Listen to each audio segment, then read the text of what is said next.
Hello guys, welcome to our mini blog. আজকে আমি share করব আমাদের উইকেন্ডগুলো আমরা কিভাবে কাটাই।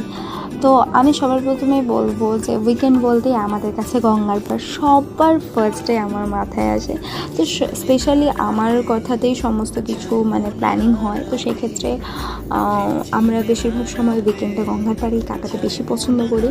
তো সেই দিন গেছিলাম রাসখোলা গঙ্গার ঘাট। খড়দাহ যারা খড়দায় থাকে আর কি, তারা অবশ্যই চেনে, একটা ফেমাস জায়গা যেখানে সবাই বিকেলবেলা খুব সুন্দরভাবে টাইম স্পেন্ড করে। তো সেক্ষেত্রে আমি সেই দিন ওইখানেই গেছিলাম। তো এর আগে অনেকবার এসেছি, তো সেক্ষেত্রে সেই দিনের কিছু ফুটেজ তোমাদের কাছে আমি শেয়ার করছি। সেই দিন ওখানে গিয়ে আমি ঘটি গরম খেয়েছি, ভুট্টা খেয়েছি, আর ওয়েদারটা সত্যি দারুণ ছিল, বৃষ্টি বৃষ্টি ওয়েদার। তারপর আসার সময় আমি আইসক্রিম খেয়েছি, আইসক্রিম খেয়ে সুন্দর মতন বাড়িতে এসেছি। তো আজকের ভিডিওটা এতটুকু, দেখা হচ্ছে নেক্সট কোনো ব্লগে। কেমন লাগলো